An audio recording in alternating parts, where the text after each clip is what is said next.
बिस्मिल्लाहिर्रहमानिर्रहीम। अस्सलाम वालेकुम। आज हम मैथ की एक्सरसाइज नंबर 1.4 स्टार्ट करेंगे। तो 1.4 का क्वेश्चन नंबर 1 है, which of the following product of matrices is conformable for multiplication. कि जो मैट्रिसेस दिए गए हैं, जो प्रोडक्ट ऑफ मैट्रिसेस दिए गए हैं, इनमें से कौन से मैट्रिसेस मल्टीप्लिकेशन के लिए कन्फर्मेबल हैं, कौन कौन से मैट्रिसेस मल्टीप्लाई हो सकते हैं आपस में। तो सवाल यहाँ पर ये है कि हमें किस तरह से पता चल सकता है कि कौन कौन से मैट्रिसेस जो हैं आपस में मल्टीप्लाई हो सकते हैं, मल्टीप्लिकेशन के लिए कंफर्मेबल हैं। तो मैट्रिसेस के मल्टीप्लिकेशन के लिए एक रूल है जिससे हमें पता चल सकता है कि दो मैट्रिसेस जो हैं ये मल्टीप्लाई हो सकते हैं। तो मल्टीप्लिकेशन के लिए ज़रूरी है कि जो फर्स्ट मैट्रिक्स है, फर्स्ट मैट्रिक्स के जो हैं वो कॉलम और जो सेकंड मैट्रिक्स है उनकी रोज की तादाद जो है वो बराबर होनी चाहिए। अगर फर्स्ट मैट्रिक्स की कॉलम और सेकंड मैट्रिक्स की रो की तादाद जो है वो बराबर है तो इट्स मीन कि वो दो मैट्रिसेस जो हैं वो मल्टीप्लाई हो सकते हैं, वो कंफर्मेबल हैं मल्टीप्लिकेशन के लिए। अब जैसे कि हम यहाँ पर देखें, जो फर्स्ट मैट्रिक्स है उसका ऑर्डर है 2 by 2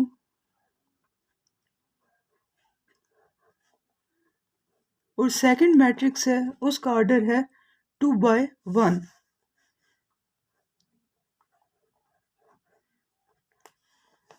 तो अगर इन ऑर्डर को इस तरह करके लिखें और यहाँ पर देखें, यहाँ पर 2 है और यहाँ पर भी 2 है, दोनों इक्वल हैं, यानी कि इसकी जो है कॉलम की तादाद और इसकी रोज की तादाद इक्वल है, तो इट्स मीन कि ये मल्टीप्लाई हो सकते हैं।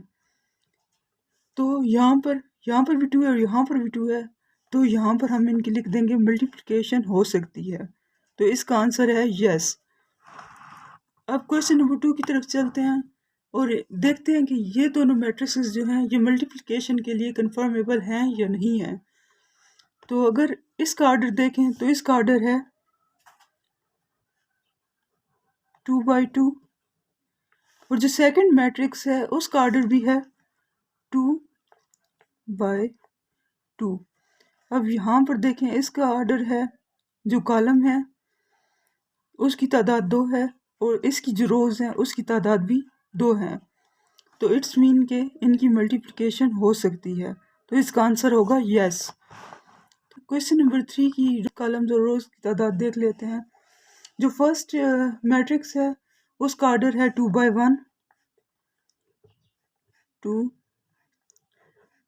1 और जो सेकंड मैट्रिक्स है और उसका ऑर्डर है 2 by 2।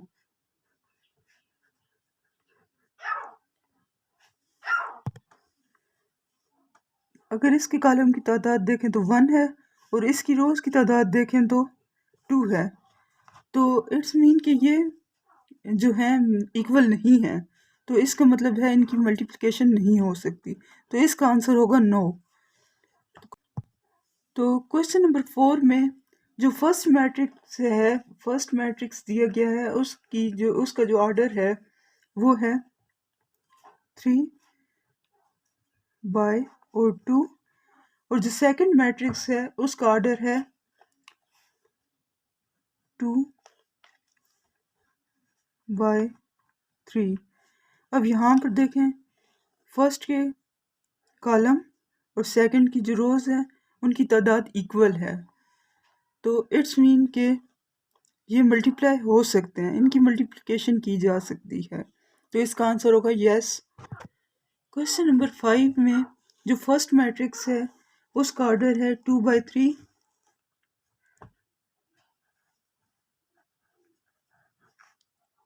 3 और सेकंड मैट्रिक्स का ऑर्डर है 3 by 2।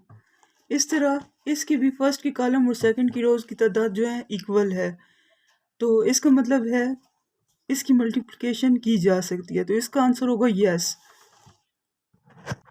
अब क्वेश्चन नंबर 2 है, इफ मैट्रिक्स ए बी अगर मैट्रिक्स ए और बी ये दिए गए हैं, find A multiply by B और B multiply by A if possible. अगर मैट्रिक्स ए और बी ये दिए गए हैं तो मालूम करें ए बी और बी ए अगर मुमकिन हो तो।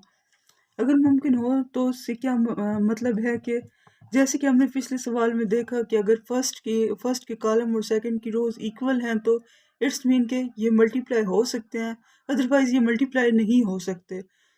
तो अब हम यहाँ पर इनकी पहले ऑर्डर ऑर्डर देख लेंगे इन मैट्रिसेस के कि ये मल्टीप्लाई हो सकते हैं कि नहीं हो सकते, उसके बाद इनको मल्टीप्लाई कर देंगे। जो मल्टीप्लाई हो सकेंगे उनको मल्टीप्लाई कर देंगे और जो नहीं होंगे तो उनके आंसर में लिख देंगे कि भाई ये मल्टीप्लाई नहीं हो सकते। अब जो सबसे पहले क्वेश्चन है वो है ए और बी। तो यहाँ पर हम सबसे पहले लिख देंगे ए और बी। अब जैसे यहाँ पर ए और बी लिखे गए हैं तो सबसे पहले हम यहाँ पर ए का मैट्रिक्स डाल देंगे। ए का मैट्रिक्स है 3 0 -1 और 2। उसके बाद बी है तो बी का मैट्रिक्स लिख देंगे 6 और 5। तो मैट्रिक्स ए और बी का अगर ऑर्डर देखें तो जो फर्स्ट मैट्रिक्स है उसका ऑर्डर है 2/2 और सेकंड मैट्रिक्स का ऑर्डर है 2/1। तो यहाँ पर इसके कॉलम की तादाद और यहाँ इसकी रोज की तादाद इक्वल है, तो इसका मतलब है कि ये मल्टीप्लाई हो सकते हैं।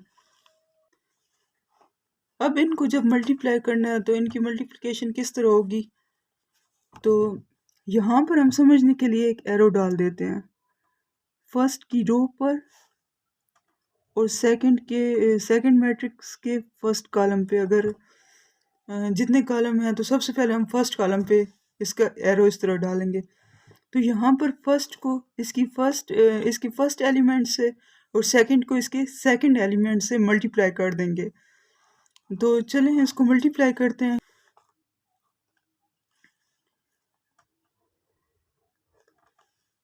3 को पहले 6 से मल्टीप्लाई करेंगे, 3 × 6 और यहाँ पर हमेशा प्लस का साइन आएगा और 0 को फिर 5 से मल्टीप्लाई करेंगे, 0 × 5। अब इस तरह सेकंड रो पे एरो का निशान डाल दिया। फर्स्ट एलिमेंट को फर्स्ट के साथ और सेकंड को सेकंड एलिमेंट के साथ मल्टीप्लाई कर देंगे। जैसे यहाँ पर है -1 × 6, उसके बाद है 2 × 5।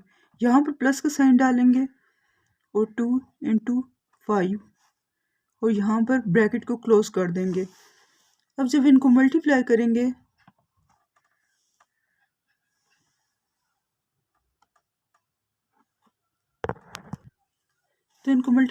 तो यहाँ पर आ जाएगा 18। जब 3 को 6 से मल्टीप्लाई करेंगे तो 18 आ जाएगा, यहाँ पर प्लस का साइन, और 0 को 5 से मल्टीप्लाई करेंगे तो यहाँ पर 0 आ जाएगा। उसके बाद -1 को जब 6 से मल्टीप्लाई करेंगे तो यहाँ पर आ जाएगा -6 प्लस और 2 5 are 10।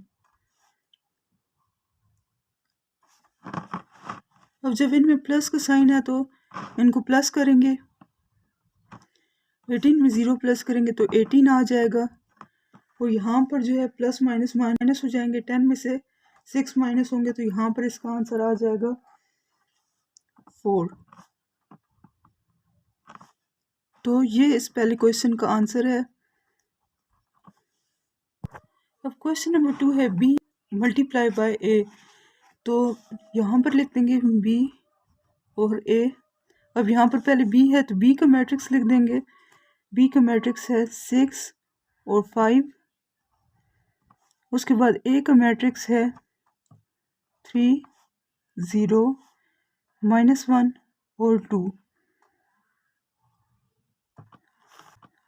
अब सबसे पहले इनके कॉलम्स और रो की तादाद देख लेते हैं कि ये मल्टीप्लाई हो सकते हैं कि नहीं।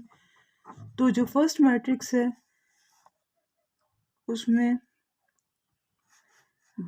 2 रोज और 1 कॉलम है।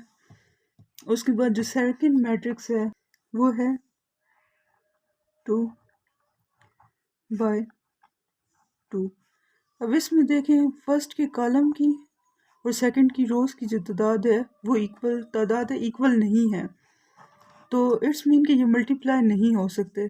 तो हम यहाँ पर स्टेटमेंट लिख देंगे कि here number of column of first matrix is not equal to the number of rows of second matrix, so matrices are not conformable for multiplication, hence BA not possible, यानी multiply नहीं हो सकता, मुमकिन नहीं है इनकी मल्टीप्लिकेशन।